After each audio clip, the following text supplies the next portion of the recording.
마무리하며 계속 앞에서 이야기 드렸지만 마지막 주일 예배로 드리는 송년 주일입니다. 먼저 올 한 해도 각자의 자리에서 열심히 버텨내시고 또 견뎌내시고 때로는 승리케 하신 하나님을 경험하며 여기까지 오셨을 텐데 참 한 해 여러분 살아오면서 먼저 수고했다는 말씀 드리고 싶고요. 오늘 예배 가운데 하나님 주시는 위로와 격려가 넘쳐나는 복된 시간이 되기를 주의 이름으로 축원합니다. 네. 이런 마음으로 우리 옆 사람 보시고 한 해 수고 많으셨습니다. 한번 이렇게 인사하도록 하겠습니다. 시작. 네, 수고 많으셨습니다. 예, 수고 많으셨습니다. 예, 수고 많으셨습니다. 예, 정말 수고 많으셨습니다. 한 번 더 인사했으면 좋겠어요. 당신이 있어서 행복했습니다. 한번 인사할게요. 시작. 당신이 있어서 너무 행복했습니다. 정말 행복했습니다. 네, 감사합니다. 오늘 2025년 이 주일 예배에 수고한 여러분 향해 주님 주시는 위로가 넘쳐나기를 주의 이름으로 다시 한번 축원합니다.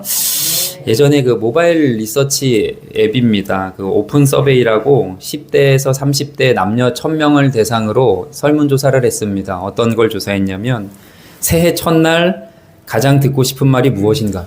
그러니까 여러분 새해 시작할 때 가장 듣고 싶은 말이 무엇인가 물어봤더니 5위가 네가 최고야. 4위가 난 널 믿어. 3위 응원할게. 2위 사랑해. 1위는 뭐였을까요? 그러니까 사실 자본주의 기신이 붙은 우리는 1위면 당연히 부자 되세요. 돈 많이 버세요. 대박 나세요. 이런 거라고 생각했겠지만 아니었다고 합니다. 설문 대상이 만약에 제 생각에 한 40대부터 60대였다면 부자 되세요 였을 것 같아요. 근데 10대에서 30대였는데 우리 국민 중 10대, 30대들이 1월 1일에 가장 듣고 싶은 말은 잘 될 거야 였다는 거. 잘 될 거야. 괜찮아. 잘 될 거야. 사실 참 좋은 말이지만 이 잘 될 거야 라는 말을 한번 이렇게 뒤집어 생각해 보면 올해 내 계획과 내 뜻과 내 마음대로 됐다는 거예요? 안 됐다는 거예요? 안 됐다는 거예요. 그러나 내년엔 더 잘 될 거야. 이런 뜻이 내포되어 있는 것 같습니다. 실제로 올해를 되돌아보면 여러분의 삶을 한번 점검해 보십시오. 내 뜻과 내가 계획하고 내가 원하고 바라는 대로 다 우리의 삶이 이루어졌습니까? 목회도요, 잘 안 돼요. 목사가 아무리 기도하고 노력하고 발버둥 치고 마음으로 원해도요, 교회가 부흥하고 성도들을 목양하는 것이 참 쉬운 일이 아닙니다. 가정에서 자녀들은 여러분 내 뜻과 내 계획대로 잘 자라줍니까? 절대 안 그렇죠. 제일 어려운 것 같아요. 여러분 일터, 일하는 직장, 사업장이 내 뜻대로 돼요, 안 돼요? 절대 안 됩니다, 여러분. 특별히 우리 학생들 열심히 이제 예원이 내년에면 고3이 되고 이제 대학을 다니는 우리 청년들도 있고 중고등학생들도 있는데 열심히 공부하지만 성적이 내 마음대로 나요, 안 나요? 잘 안 돼요. 심지어 내 건강조차도 내 마음대로, 내 뜻대로, 내 계획대로 절대 되지 않습니다. 그래서 오늘 한 해를 마감하며 우리의 시간을 되돌아볼 때 아마 많은 분들이 내가 기대했던 만큼 또 계획하고 꿈꿈대로 잘 되지 않았기 때문에 괜찮아, 잘 될 거야. 이렇게 위로받고 격려받고 싶은 것이 아닐까. 그 설문조사를 보면서 제가 그런 생각을 해보는 겁니다. 이런 맥락에서 또 한 이야기를 살펴보면 2025년 한 해 동안 한국교회 성도에게 가장 큰 위로와 희망을 준 성경 구절이 무엇이냐. 이것도 조사를 했거든요. 하이패밀리라고 하는 그 기업에서 기독교 방송 구TV에 의뢰를 했습니다. 그래가지고 여러분 성경 그 핸드폰에 어플 깔려져 있잖아요. 성경 보는 어플. 그 어플 중에 다번역 성경 찬송이라고 하는 그 어플리케이션 이용자들을 분석했더니 2025년 성도들이 가장 많이 밑줄을 그어 읽었던 성경 말씀이 무엇이냐. 1위가 뭐였냐면 빌립보서 4장 6절. 한번 제가 화면에 띄워놨거든요. 읽어볼까요? 이 말씀이었대요. 한국 성도들이 2025년 가장 많이 밑줄 그으며 읽은 말씀. 한번 읽어보겠습니다. 시작. 아무것도 염려하지 말고 다만 모든 일에 기도와 간구로 너희 구할 것을 감사함으로 하나님께 아뢰라. 아멘.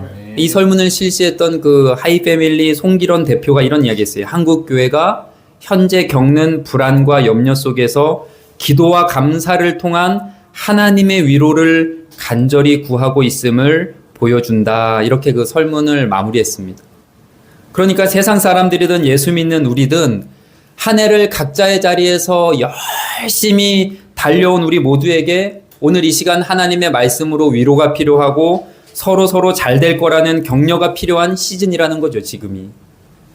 오늘 송년주일 예배 가운데 다시 한번 우리가 하나님의 말씀으로 위로를 받고 새 힘을 얻는 귀한 시간 되기를 주의 이름으로 축원합니다.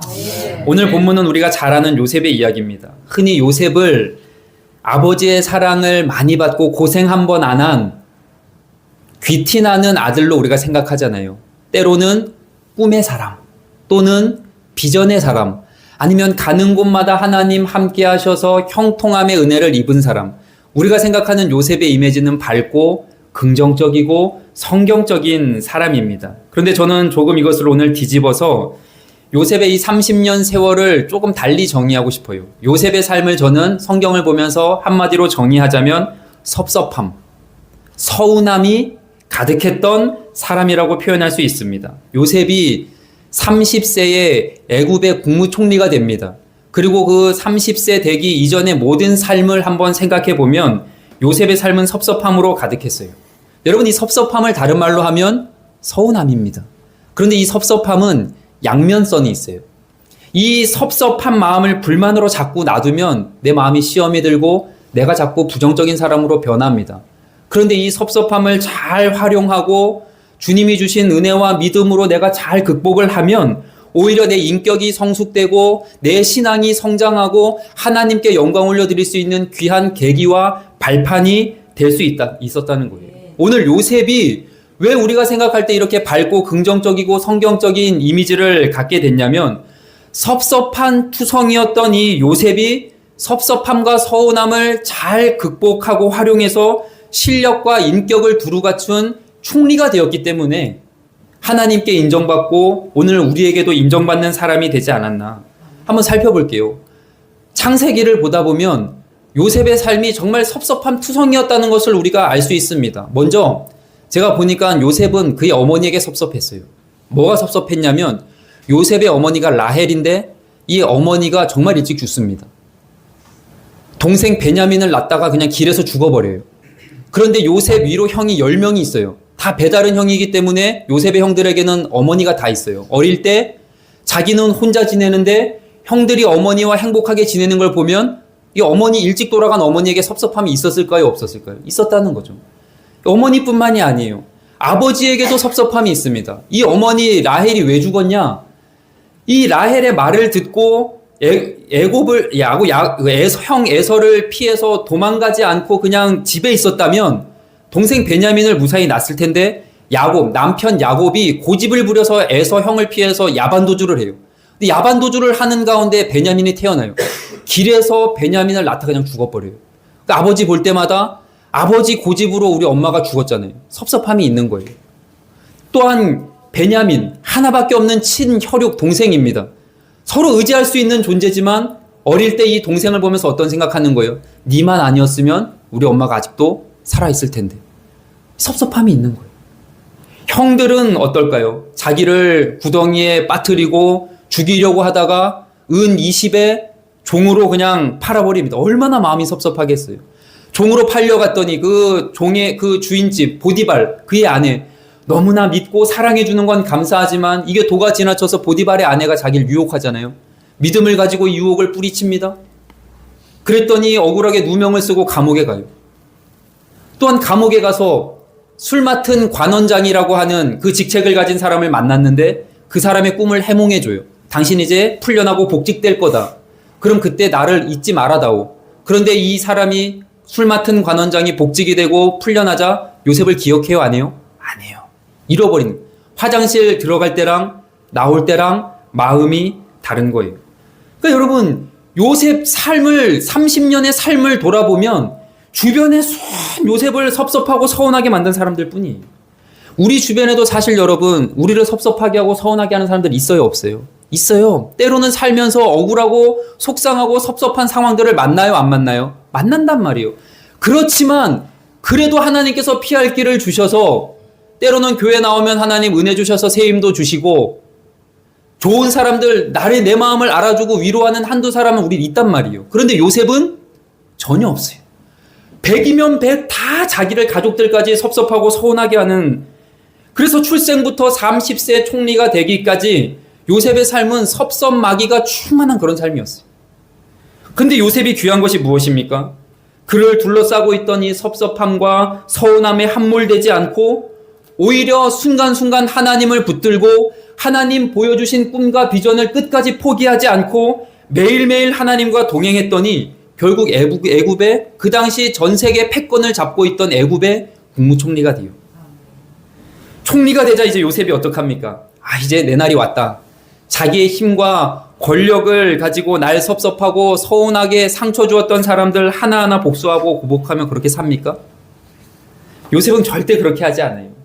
섭섭함과 억울함으로 자신의 인생을 망치지 않고 요셉은 섭섭한 감정을 분노와 복수로 보관하지 않습니다. 뭘 보면 알 수 있느냐? 요셉을 그 당시 가장 강대국인 애굽의 국무총리로 누가 세워준 거예요? 하나님이 세워주셨어요. 하나님께서 요셉이 총리 대신이 되도록 모든 환경을 깔아줬습니다. 그래서 애굽 왕이 왜 감옥에서 옥살이 하던 그 젊은 30세에 한 번 동네 어떤 동사무소 직원도 해보지 않은, 여러분 오늘날로 따지면 득보잡이입니다. 득보잡이 뭡니까? 들어보지도 못하고 보지도 못했던 잡놈을 득보잡이라 그러거든요. 득보잡 같은 이 히브리 이방인 요셉을 왜 총리로 세웠느냐? 그 당시 애굽에 위기가 찾아와요. 7년 대풍년이 찾아오고 7년 대흉년이 찾아옵니다. 이것을 준비하고 대기하며 관리자로 일부러 이 요셉을 애굽 왕이 세웠던 거예요. 이 위기에서 애굽을 구해내라고 30세 젊은이를 총리로 세웠는데, 만약 요셉이 이런 상황에서 왕의 은총을 망각하고 총리가 되자마자 이제부터 날 서운하게 했던 사람 줄 딱 세워가지고 보디발의 아내, 술 맡은 관원장 다 여러분 해임시키고 만약에 애굽에서 추방을 시켜도 무관하잖아요. 근데 여러분 절대 그렇게 하지 않았다고요. 또 10명의 형들이 흉년이 나서 양식을 구하러 왔을 때 외나무 다리에서 만난 적들처럼 여러분 원수처럼 그렇게 하지 않잖아요. 오히려 품고 양식을 주고. 그래서 여러분 요셉은 국무총리가 되면서 30세 이전의 모든 자신의 삶을 뒤덮었던 섭섭함을 버립니다. 아니 정확히 말하면 하나님의 은혜로 하나님이 힘과 믿음을 주셔서 이 섭섭함을 극복합니다. 이건 제 생각이나 제 희망 상상이 아니고 성경에 나오는 스토리예요. 뭘 보면 알 수 있느냐? 오늘 좀 그걸 나누려고 하는데요. 자, 요셉, 오늘 본문을 보면 요셉이 국무총리가 되어 흉년이 들기 전에 결혼을 하고 자녀를 2명을 낳습니다. 근데 이 오늘 그걸 살펴볼 거예요. 근데 첫 아들을 낳는데 그 첫 아들의 이름이 뭐냐면 므낫세예요. 므낫세. 우리 51절 화면 띄워볼게요. 한번 읽어볼게요. 자, 첫 아들 한번 화면 보고 읽어보겠습니다. 시작. 요셉이 그의 장남의 이름을 므낫세라 하였으니 하나님이 내게 내 모든 고난과 내 아버지의 온 집 일을 잊어버리게 하셨다 하며. 요셉의 첫 아들 므낫세. 근데 이 므낫세의 이름의 뜻이 뭐라는 거예요? 하나님이 내게 내 모든 고난과 아버지의 온 집 일을 잊어버리게 하셨다. 한마디로 므낫세라는 뜻의 이름은 잊어버림이에요. 그럼 뭘 잊어버렸다는 겁니까? 그동안 아버지 집에서 있었던 일들. 배신당하고 차별당하고 형들에게 미움을 받고 서러움을 당하고 고난과 아픔과 눈물을 하나님께서 다 어떻게 하셨다는 거예요? 잊어버리겠다. 또 17살에 애굽으로 끌려와 힘든 노예의 삶을 살고 억울한 종살이를 하고 인종차별을 당하고 이거 다 어떻게 하겠다는 거예요? 잊어버리겠다. 이게 여러분 므낫세입니다. 그런데 중요한 것이 있어요. 사람이 살면서 사실 한두 번 상처받고 좀 섭섭한 거는 그냥 넘어갈 수 있어요. 근데 요셉은 한두 번이 아니잖아요. 30세까지 그의 온 삶 전체가 섭섭함이고 서운함이고 상처이고 고통인데 그 배신을, 그 억울한 누명을, 그 힘든 삶을 아무리 태생적으로 인격이 훌륭하고 마인드 컨트롤 훈련을 잘 받았다고 해도 쉽게 잊을 수 있겠습니까? 우린 여러분 사실 마음속에 나 힘들게 한 사람 이거 하나 여러분 평생 곱씹으면서 사는 게 우리 인간이잖아요. 절대 내 마음대로 여러분 이게 안 된단 말이에요. 그 성경은 뭐라고 이야기하는 거예요? 오늘 51절 보니까 요셉이 스스로 극복한 게 아니라 누가 있게 하신 거예요? 하나님이 있게 하셨다는 거예요. 하나님께서. 요셉은 자신의 힘으로 그 내면의 섭섭함과 서운함과 상처를 극복한 게 아니고 하나님께서 요셉 내면 안에 있는 상처를 치유하시고 그동안 받았던 섭섭함과 억울함과 서운함을 이겨내게 하셨다고 고백합니다. 이걸 여러분 다른 말로 이야기하면 은혜라고 표현할 수 있어요. 그래서 여러분 우리가 신앙생활하고 믿음 생활하면서 정말 중요한 신앙의 법칙 하나. 여러분 신앙 믿음은요 다른 것이 아니에요. 이 세상만사 모든 것을 내 힘과 내 능으로 했다고 이야기하는 것이 아니에요. 예수님을 믿으면서 이렇게 이야기하는 사람 많아요. 내가 했어. 내가 이루었어. 내가 결국 해냈어. 여러분 이건 진짜 믿음이 아닙니다. 진짜 믿음은 나는 여러분 없어지는 거예요. 설사 이 세상의 모든 것을 내가 이루었다 할지라도 내가 이룬 것이 아니라 누가 이루었다고 고백하는 거예요? 하나님께서 이루었다고 고백하는 거예요. 여러분 이것이 바로 은혜입니다. 그래서 여러분 진짜 신앙은요. 주어가 내가 빠지는 거예요. 내가 주어가 되는 것이 아니라 나는 내가가 아니라 누가 나타나는 주어가 되는 거예요. 하나님이 주어가 되는 것이 진짜 믿음인 거예요. 오늘도 여러분 요셉이 애굽의 국무총리가 되고 이제는 다 죽었어. 이제는 내 시대야. 내가 나타나는 것이 아니라 하나님께서 내 모든 내면의 상처를 치유하시고 아픔을 극복하게 하셔서 하나님께서 므낫세의 은혜로 나의 모든 아픈 삶을 잃어버리게 하셨다는 이 믿음의 고백을 오늘 자식을 낳아서 하고 있는 거예요. 그래서 여러분 내가 잘나서 내가 구원받는 것이 절대 아닙니다. 하나님이 믿음을 주셔야 내가 믿음이 생겨서 여러분 구원받고 천국 가는 거예요. 내가 이 땅을 살면서 직장에서 승승장구하고 사업이 막 대박이 나고 내 통장 잔고는 자꾸만 쌓여가고 내 이름으로 좋은 집도 사고 명품 차도 사고 결혼하고 자녀를 낳는 것도 여러분 내가 결국 잘나서가 아니라는 거예요. 하나님이 때로는 지혜와 지식도 주시고 하나님이 때로는 물질의 문도 열어주시고 만남의 축복도 주셨기 때문에 즉 하나님 은혜를 주셨기 때문이라고 고백하는 것이 진짜 믿음이에요. 교회가 여러분 부흥하여 평안히 든든히 세워져 가고 성도들과 행복하게 지내는 것 목사의 능력입니까? 아니라는 거죠. 그뿐입니까? 오늘 요셉처럼 우리 내면의 아픔과 상처도 내 힘으로 극복하고 견디는 것이 아니라 하나님이 힘주시고 위로함을 주셔야 이겨낼 수 있는 거예요. 여러분 마음속에 원한이 있고 분노가 있고 미움이 있는 거 내 힘으로 해결돼요. 용서돼요? 아니요. 하나님이 은혜를 주셔야 가능한 거예요. 오늘 요셉은 그의 아들의 이름을 므낫세라고 지으며 내 모든 상처와 아픔과 섭섭함을 극복하고 이겨낼 수 있었던 것은 모두 하나님이 해주신 것이다. 하나님의 은혜였다고 신앙을 고백하고 있어요. 결국 이 므낫세라는 아들의 이름은 과거 청산입니다. 그가 겪었던 쓰리고 억울했던 과거의 아픔과 상처를 하나님께서 잊을 수 있게 도우셨다는 거죠. 2025년 우리 마지막 주일 송년 주일을 예배로 드리면서 왜 제가 이런 이야기를 드릴까요? 오늘 우리에게도 이 므낫세의 은혜가 필요하다는 거예요. 한 해 동안 여러분 열심히 살면서 특별히 교회 안에서 성도들끼리 때로는 목회자에게 또는 가까운 가족들에게 섭섭함을 느끼고 서운함을 느끼고 상처받고 아픈 순간이 분명히 있으셨을 겁니다. 우리 교회가 여러분 한 군데서 오랫동안 신앙생활하다 보면 좋은 일만 있습니까? 아니잖아요. 때로는 상처받고 때로는 상처 주고 때로는 속상하고 시험 들 때 여러분 병원에 병 나러 가잖아요. 그런데 병 나러 가는 것만 아니라 때로는 병원 가서 병도 옮고 오더라고요. 교회도 여러분 내가 좋아지고 내가 구원받고 신앙생활하기 위해 가지만 꼭 여러분 좋은 것만 있는 것이 아니라 관계하다 보면 아픔도 있고 시험도 들고 상처도 받고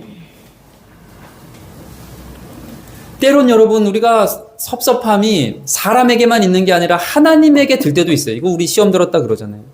참 우리 어떻게든 기도해도 열심히 기도하라 해서 기도하는데 응답이 되지 않는 것 같고 남들보다 열심히 예배드리고 헌신하고 봉사하고 서로 사랑하고 교제하고 열심히 11조도 하고 헌금도 하는데 내 생활이 나아지지 않으면 사실 하나님 앞에 섭섭함을 우리가 느낄 때가 있단 말이에요.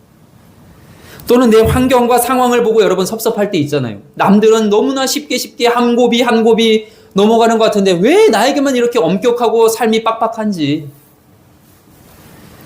그러니 여러분 우리가 교회에서 때로는 세상을 살면서 때로는 가정에서 속상하고 섭섭함을 당할 때 어떻게 해야 된다는 거예요? 므낫세 잊어버렸다. 나는 잊을 수 없는데 하나님께서 잊어버리라 해서 나는 잊어버렸다. 아직까지 내 심령에 이 상처가 남아있지만 앞으로 하나님께서 치유해 주시고 잊어버리게 하실 것이다. 아멘. 여러분 한 해를 돌아보며 오늘 우리에게 이 므낫세의 은혜 온 한 해를 살아오면서 힘든 여정 가운데 하나님 내 모든 고난과 아픔과 상처를 치유하시고 잃어버리게 하시고 다시금 회복시키는 이 므낫세의 은혜가 오늘 저와 여러분에게 있기를 주의 이름으로 축원합니다. 그런가 하면 요셉에게 첫째 므낫세에 이어 둘째 아들이 있었는데요. 둘째 아들 차남의 이름은 에브라임입니다. 이게 52절에 보면 또 뜻이 나오는데 한번 화면 보고 읽어보도록 하겠습니다. 시작. 장남의 이름을 에브라임이라 하였으니 하나님이 나를 내가 수고한 땅에서 번성하게 하셨다 함이었더라. 아멘. 자, 첫째 므낫세는 잊어버림. 그 다음에 둘째 차남은 에브라임은 창성함, 번성함 이런 뜻이 있어요. 참 요셉이 보면 자녀 이름을 기가 막히게 지은 것 같아요. 첫째 므낫세를 통해서 자신의 고통스러운 과거를 다 청산함을 주님 앞에 고백하고 여기서 여러분 끝입니까? 아니에요. 이제는 하나님께서 에브라임을 통하여 나의 앞길에 번성함과 형통함과 축복의 삶을 열어주실 거라는 이 믿음의 고백까지 지금 하고 있는 겁니다. 그래서 제가 오늘 설교 제목을 므낫세를 넘어 에브라임까지. 오늘 우리의 삶이 2025년 한 해를 마무리하는 이 예배의 시점 가운데 므낫세를 넘어 에브라임까지 나아갈 수 있는 은혜가 있기를 주의 이름으로 축원합니다. 아멘. 참 요셉의 이 장명 센스가 참 엄청납니다. 아마 오늘날 요셉이 장명소를 했다면 대박나지 않았을까. 저희 그 노예 지지난주에 후배 목사님이 별내 개척을 했습니다. 설립 예배가 있어서 갔는데 자녀가 2명이 있는데 첫째 이름이 서로예요. 서로. 그리고 둘째 이름이 하라. 근데 지금 셋째를 이제 낳아야 된대요. 무조건. 왜냐면 이름이 완성이 안 됐대요. 하나 뭘 낳아야 되냐면 서로 뭐 해야 돼요? 미워하라 아니잖아요. 아니겠죠. 서로 사랑하라. 사랑이를 낳아야 된대요. 그 이야기를 하더라고요. 근데 이제 축사하시는 목사님이 왜 사랑만 낳냐고. 서로 봉사하라. 서로 부흥하라. 서로 헌신하라. 서로 충성하라. 한 7, 8명은 나라고 이야기하는 거예요. 그래서 서로 하라만 있으면 이게 단어가 안 되니까 반드시 자기는 한 명을 낳아야 된다는 그런 이 결단을 제가 듣는 것을 봤어요. 참 자녀 이름 요즘에 이렇게 센스 있게 짓더라고요. 요셉도 자녀 이름을 너무나 잘 지은 거예요. 지금 요셉은 둘째 에브라임을 통해서 하나님이 나를 수고하고 고생한, 여러분 사실 요셉이 얼마나, 우리 성도님들도 산전수전 공중전 다 겪고 여기까지 오셨지만 요셉이 여러분 얼마나 사실 고생했습니까? 그런데 하나님께서 복 주셔서 과거는 청산하게 하시고 므낫세를 통해서 내가 수고하고 정말로 열심히 살아온 이 땅에서 에브라임을 통해서 반드시 번성하고 잘되게 하실 것이라는 고백을 요셉이 지금 드리고 있는 거예요. 그래서 제가 앞에서 말씀드린 10대 30대 그 설문조사 잘 될 거야, 그 원조가 누군지 아십니까? 요셉입니다. 에브라임을 통해서 난 이제 잘 될 것이다. 나는 이제 번성할 것이다. 요셉은 하나님께서 과거의 상처와 아픔을 잊게 하실 뿐만 아니라 앞으로 이 땅에서 번성하게 하시고 형통하게 하시고 잘되게 하실 것이라는 이 자신의 신앙을 둘째 아들의 이름을 통해서 고백하고 있는 거예요. 여러분 이거 너무 귀하지 않습니까? 여러분 저는 저희 교회 해마다 송구영신 때 한 해 소원 기도 제목을 여러분 작성하잖아요.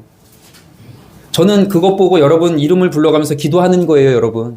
그래서 제가 돌아보면 여러분 기도 제목 응답된 것도 있어요. 그런데 사실 안 된 것도 정말 많습니다. 그렇다고 여러분 우리가 소망을, 희망을 버리고 기도하는 거 포기해야 될까요? 아니라는 거죠. 마치 우리 다시 기도 카드 제목을 내놓아야 되는데요. 어떤 믿음을 가지고 내놓아야 돼요? 이 에브라임의 믿음을 가지고. 하나님께서 2026년에는 우리를 더욱더 잘되게 하실 것이다. 아멘 안 합니까 여러분? 기대가 없어요? 하나님께서 에브라임의 믿음을 가지고 2026년에는 지금보다 더 잘되게 하실 것이다. 그래서 내가 살아가고 있는 이 땅에서, 내가 생활하는 우리의 가정에서, 내가 섬기는 이 교회에서, 내가 일하는 직장에서 하나님께서 더욱더 수고한 대로 번성케 하시고 축복케 하시고 형통케 하시고 은혜를 베풀어 주실 것이다. 할렐루야. 아멘. 이 믿음을 가지고 여러분 우리가 살아야 된다는 거죠. 희망이라는 단어는 히브리어로 하티크바입니다. 이 티크바라는 뜻이 뭐냐면 서로 노끈끼리 서로 묶여가지고 서로 꼬아 결합하는 것을 의미한대요. 여러분 사실 2025년 한 해를 살아오면서 희망과 소망을 가지고 우리가 시작했지만 순간순간 안 되고 넘어질 때마다 우리 마음속에 절망과 낙심이 얼마나 많이 찾아옵니까? 그럴 때 우리에게 희망과 소망이 점점 사라져요. 그럴 때 여러분 우리는 우리에게서 이 희망과 소망을 찾는 것이 아니에요. 제가 아까 하티크바 뭐라 그랬습니까? 우리의 희망의 끈 하나와 하나님의 희망이 우리가 서로 묶여 결합할 때 진짜 희망이 생긴다는 것을 믿고 우리의 진짜 소망과 희망 되시는 하나님의 끈과 함께 다시 꼬아 일어서는 우리 사랑하는 성도님들 되기를 주의 이름으로 축원합니다. 내 삶과 내 환경과 내 주변은 아무런 소망이 없지만 우리의 온전한 희망과 소망 되시는 하나님의 끈이 우리를 묶어주실 때 내년에 에브라임과 같이 우리가 수고하고 살아가는 이 땅의 모든 삶의 지경마다 더욱더 번영하고 번성하고 형통하는 놀라운 이 에브라임의 축복이 일어나게 될 줄로 믿습니다. 아멘. 말씀 마무리하겠습니다. 오늘 한 해 마무리하며 우리 2025년 마지막 주일 예배를 드리면서 여러분 한 걸음 한 걸음 올 한 해 걸어온 길을 한번 점검해 보시고 생각해 보십시오. 비록 우리가 살아온 순간순간이 고통과 고난으로 가득 찰 때가 있었고 요셉처럼 섭섭함과 억울함과 서운함으로 우리의 수많은 상황과 순간들을 우리가 만났지만 그럼에도 하나님께서 오늘 우리에게 은혜를 주셔서 므낫세의 은혜 모든 것은 잊어버리게 하시고 다시 한번 우리에게 힘 주셔서 2026년 에브라임의 은혜를 가지고 내년에는 더욱더 잘 될 것이고 우리가 살아가는 이 땅에서 하나님께서 복을 내려주실 것이라는 이 믿음의 고백을 올려드림으로 말미암아 우리 므낫세를 넘어 에브라임으로 나아갈 수 있는 우리 사랑하는 모든 성도님들 다 되시기를 주의 이름으로 축원합니다. 아멘. 기도하도록 하겠습니다. 거룩하신 하나님, 2025년 마지막 예배를 드리며 우리의 삶을 한번 점검합니다. 순간순간 어려운 때도 많았고 순간순간 억울하고 모든 것을 내려놓고 싶을 때도 많이 있었지만 그럼에도 하나님 우리를 붙잡아 주시고 힘 주셔서 우리 2025년 한 해를 마무리하며 이렇게 예배를 드립니다. 하나님께서 이 시간 예배하는 모든 성도들의 심령마다 므낫세의 은혜를 허락하여 주셔서 아프고 상처받고 섭섭하고 서운했던 모든 것은 주님께서 지워주시고 새롭게 시작될 2026년을 바라볼 때에 에브라임의 은혜를 허락하여 주심으로 우리가 수고하여 살아가는 이 땅에서 하나님 부어주실 은혜를 기대하며 살아가는 우리 사랑하는 모든 성도님들 되어지게 하여 주시옵소서. 아멘. 하나님 우리에게는 희망과 소망이 없지만 우리의 온전한 희망과 소망 되시는 하나님과 하티크파 하나님의 희망이 우리를 붙들어 주셔서 우리 사랑하는 성도님들 새로운 한 해를 바라보며 다시 한번 믿음과 소망을 가지고 일어설 수 있도록 주님께서 복을 내리워 주시옵소서. 그라여 올 한 해 우리의 삶 므낫세를 넘어 에브라임까지 나아감으로 말미암아 우리의 삶에 놀라운 하나님의 은혜와 축복을 경험하며 살아가는 우리 사랑하는 모든 성도들 되어지게 하여 주시옵소서. 아멘. 예수님의 이름으로 기도드리옵나이다. 아멘.